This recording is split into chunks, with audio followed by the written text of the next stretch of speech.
Amen. All right, so we're recording. So this is the Life IQ number 8 call. In fact, let me share my screen, and we will be jumping in, talking about building a strong foundation for impact and influence. So week number 8, we started out, as you all know, talking about a healthy mind, body, spirit, and really focusing in on keeping those things well tended to, so that wherever we show up, we can show up well. That's really the key. And we've certainly been challenged, haven't we, over the past couple of months, 3 months, with all the stuff going on to stay in that space. And my goodness, for such a time as this.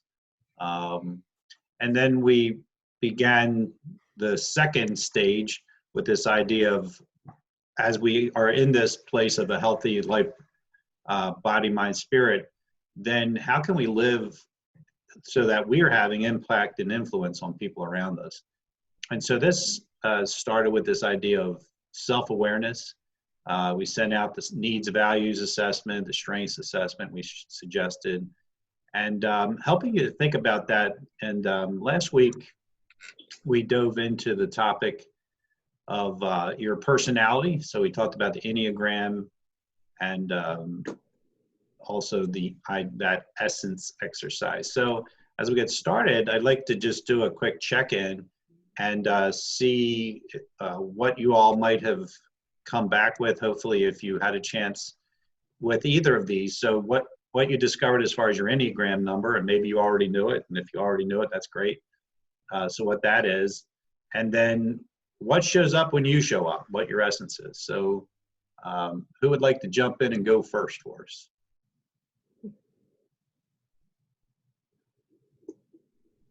Michael, I'll go. This is Carol. Yeah, I did not do the Enneagram, but I did ask people what shows up when I show up, and the responses were interesting, different than what I thought. They were, one person said boldness, but with a calming that goes along with it. So I thought that was really interesting. And I was told energy, enthusiasm, and light. So those were the responses I got to that. Okay. Yeah. And how did that, hearing that, how did that resonate with you? Well, it just made me think that we change, and I'm definitely a person of compassion, but obviously the settings that I'm working in and the people that I'm trying to pour into or around at this time are seeing something different. So I feel like, even though that maybe I am a person of compassion, what's coming through are the things. And that was kind of encouraging, because it tells me that I am seeing them and pouring in what they need and not what I think I have to give. So those things were really important to me. So, and by the way, Michael, I have a sleeping baby nearby. So if that baby wakes up, I will respond by chat, if that's okay. Oh yeah, no problem. Okay, thank you. Understand. Thanks for joining with the sleeping baby. Yeah. Yeah, that's all right. Good. Who else? Donna, do you mind jumping in? Did you have a chance, since you're having to leave? Yeah, I have to scoot. I know, I hate this, but I do. Yeah, I've done all of these, the DISC, Myers-Briggs, the Enneagram. I've done them all. But my recent passion has been the Enneagram. I felt like when I did that and I studied it, it was the most accurate in the description of my personality. And so then I was a number 9. Okay. And number 9s are peacemakers, they're mediators, and I've always been, when I'm in a group of people, I'm all inclusive. Like I want everybody to feel belonging and a part of. Mhm. So I think that's the thing that shows up when I show up is let's all be here together, and you know Yeah, everybody is as equally important as everybody else. That's yeah, kind of the way I feel about things. yeah. So So you're good at bringing groups and people together, and together, those yeah, family things and the community and the right, small group or all that. Yeah. yeah. That seems to be where I function my best. Yes. Good. Where you shine. Who else?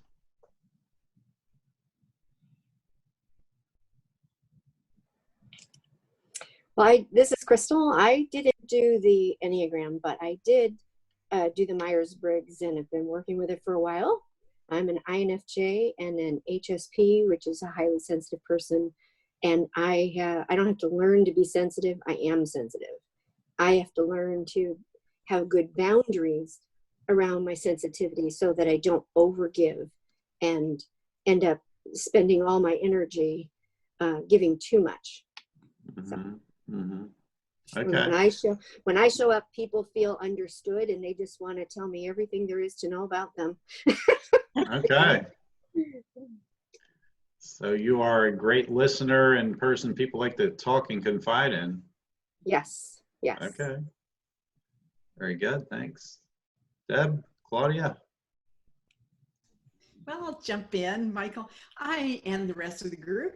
I was behind. I printed out the information for the Essence exercise and also the Enneagram, which I have not taken. And I would like to do that. I have some ideas about where I might fall into the heart category. But I decided that because I was kind of behind the curve, I did the needs and values exercise, which was very interesting and very in-depth, I thought. Mm-hmm. It took a while to do it, to go through all the questions. And I felt like I had some insights on, oh, that's why it's so important to me to be able to check things off the list, because achievement is in those areas. I think it Right. was needs, values. It kind of gave me a snapshot of what the personality will be like when I go into more depth. But I had for my values God, serve, emotions, empathy, excellence, and design. And that just kind of, I thought, yeah, that is so true. And so I thought it was a really good exercise. And sorry I'm behind, but I just thought, nope, I'm going to do this and Good for keep you. moving Yeah. forward.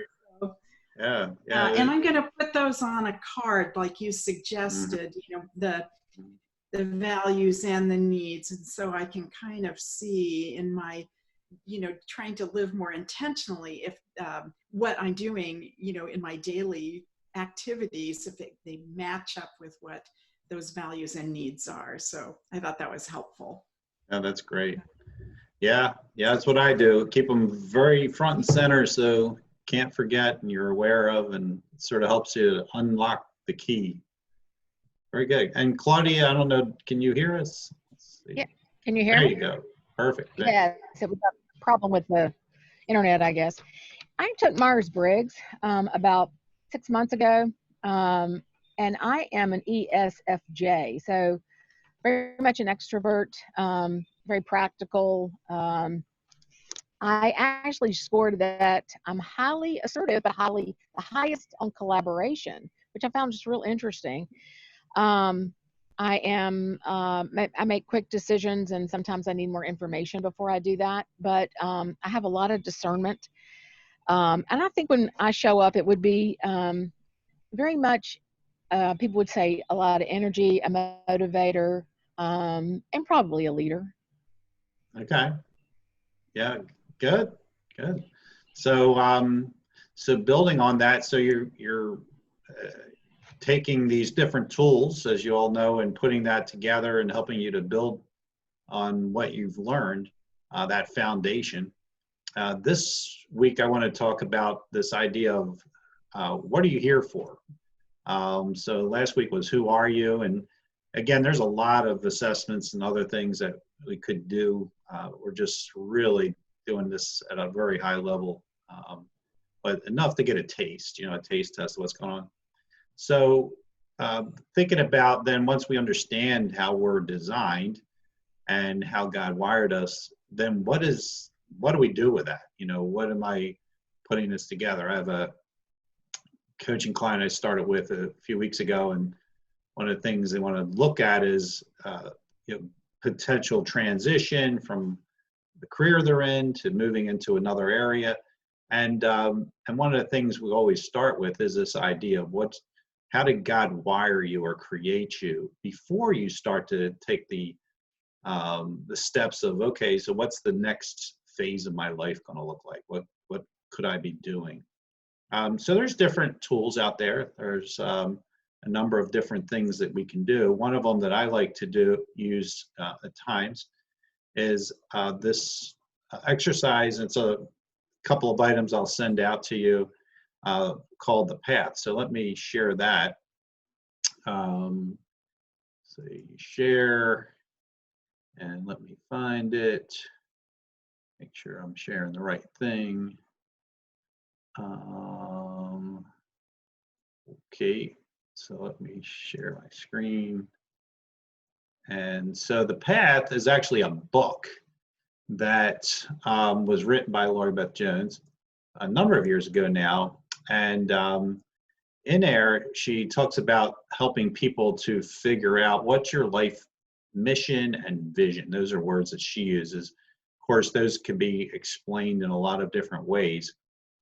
And this is the table of contents of the book, so you can sort of get a sense of what it is all about.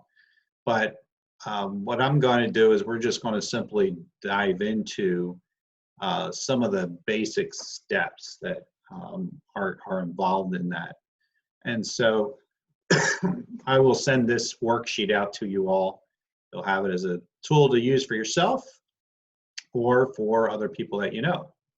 So the first thing that she talks about, every mission statement has to be crafted around a central value, and she calls it your core value. What do you most want to teach or represent in the world? If your tribute consisted of one word or phrase, what that might be. Is there a concept, a principle that you're willing to die for? And so she gives you a few examples. Obviously, this is not a full list, but to start to think about what kind of things are really core for you. And when you think about the values, and Deb, you just did that values exercise. Suppose if you were to pick your very, very top one, you could pop it in here. But these are examples of what you might call a principle, a concept, something that you just are very passionate about, a strong tendency towards. And then once you get clear about that, this core value, then she has you do these other exercises. So there's a verb list, which is this next page. We won't obviously look at all those, but you can see there's a lot of them, right? And you look at that verb list, and then you pick out the ones, it says identify action and verbs that appeal to you that might not be on the list. So first you want to do is select 3 verbs that are on the list, and you can pick a few more and then just whittle them down.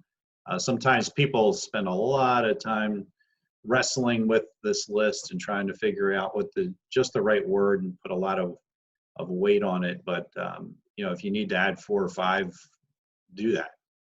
Add anything that you didn't see on the list that you would say is important to you, and then describe what that action or verb might look like when you execute it.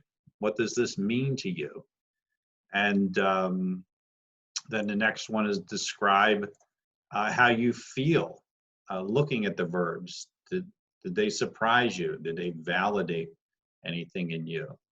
And so the book that she has goes into this a lot more. This is, again, just a summary. Hey, Carol, you raised your hand? Sorry, that was an accident. Okay.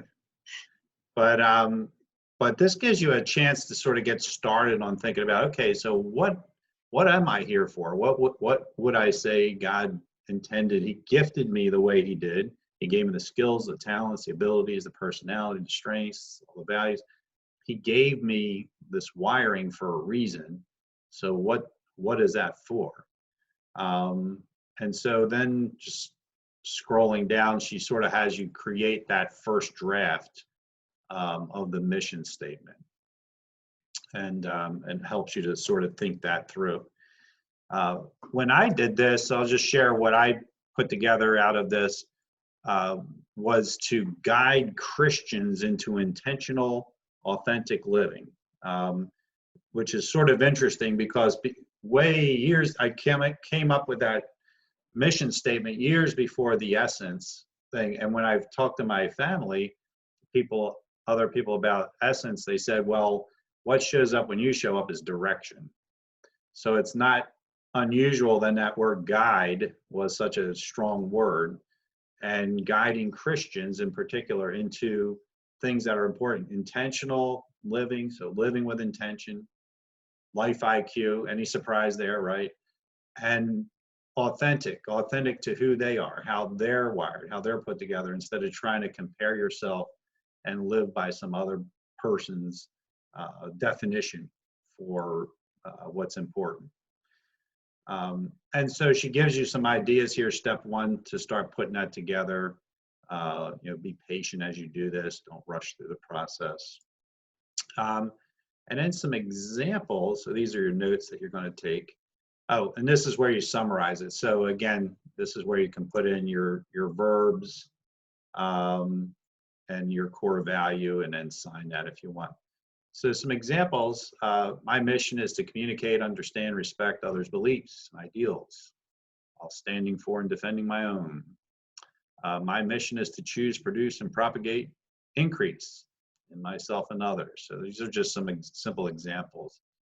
To appreciate, choose, and nurture authentic relationships.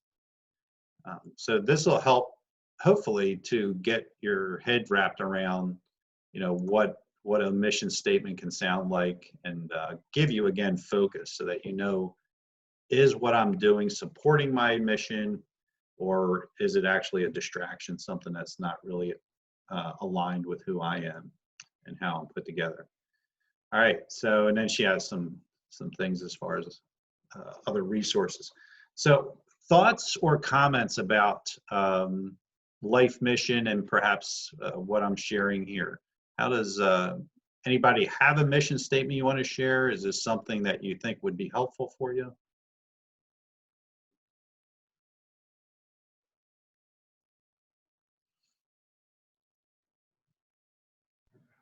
Michael, I think it'd be very, very helpful. Okay. Yeah, great. Yeah. Yeah, I think it's great. I remember putting a mission statement together years ago, but I don't have it in front of me. So obviously I didn't, I think it was important to me for sure, but I don't have it exactly in front of me. Okay. But my number one core value, I would say, is truth. And so that was that's a huge thing for me. So anyway, I think it's a great exercise. Very good. Yeah, I was going to say, if you know your life mission, hopefully you can say it without having to scramble and look for it somewhere. That's what I was thinking when I said that. I thought, oh. Yeah, Michael, I'm looking at this, and questions are really arising within me. Mostly because last week I was in my coaching, group coaching class, and it was really neat to be a part of. She began coaching me in the middle of this class, and just really remembering that if I was to say I was born to do anything, it was to write. But I know that there are so many things that come from that, because I love being around people. I love groups. But yet I'm also a person that really likes that time where I can be alone and think. And so I guess my question in here is, I don't think my mission statement is necessarily to be a writer. It would be, and it is more to reach people with Yeah. deep truth, Yeah. and writing is a big part of that.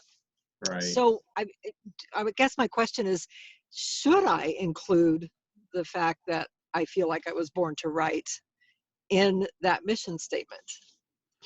Well, that's a great question, actually, because sometimes we get wrapped up in the medium of how we deliver what it is that we're trying to deliver. Okay. And that can change, obviously. And, there was a time where the only thing you could do is write. And then you got, being able to speak and then to be able to do blogging and websites and virtual, vlogs and all this other stuff and YouTube. So there's a whole lot of options to get your Right. message out there. So I think maybe if you want to change the word writer to communicator or something that's got Okay. a broader umbrella, that might Okay. Yeah, that's incorporate some of perfect. that. Mm-hmm. Okay. Thank you. Very good. Anybody else real quick? Michael, this is Crystal. I think I need to revisit this because I don't remember what I wrote years ago. And things have changed now because I have more awareness than I did before. And so I think it would be a good thing to go back and explore this area. Yeah, that's good, Crystal. Yeah, when I first did, so I'm sharing with you my real short, when I first did this, I had like a couple of paragraphs and all this other stuff. And, you wrestle with it, you think about it, you pray over it, you look for evidence, you look for feedback. And so it takes some time, and again, don't feel pressure or rushing to become aware of it. It's really a discovery process. All right, good. So next thing I want to talk about, so crafts, so takeaways or commitments this week, we're going to suggest is creating a draft of a mission statement, something that just gets you going. Also sending out the other half of the essence exercise, which is this thing of blessing. So blessing is the bridge between your being, so that's your essence, and your doing. It's when your essence actually moves into action. So you think of it like this: you're a catalyst, facilitator of something. You do this process with those around you, probably unconsciously, and certain people need your process. They're naturally drawn to you and you to them. So this will give you some more things to tune into as far as what your blessing would look like. And that ties into life mission, obviously, and what you're here to do. So, so how, and I love these times. They're short, they're punctual, they're to the point. So thinking about your takeaway from our time, maybe something that you want to commit to doing. Who would like to share what you're getting or what you want to commit to do? What's your takeaway? Well, for me, I think it would be to re-examine, to go back with the new understanding of the things I've learned within the last recent time and discovered about myself, and to take this and reapply it now with this new, fresh eyes. Clarity. Yeah. Yes. Help to get some of the fog. Probably, as you're saying that, Crystal, probably some maybe false beliefs have been cleared aside. Some mindsets, some, different things that have helped you to get some of the fog out of the way so you can see clearer now. Yes. Yes. Yeah, that's and I'm good. looking forward to having a kind of a deeper dive into this mission statement. We had an exercise in the essentials class, and like you, Crystal, I can't remember what I wrote. So it's in the back of my notebook, and it's like, okay, but this I think will be very helpful, and I would like to pursue this, the essence finding out what that blessing is and Mhm. just fleshing it out more. I think it'll be very helpful, very timely to have this piece. So thank you. Yeah, yeah, it's good. Anybody else? What do you want to take away?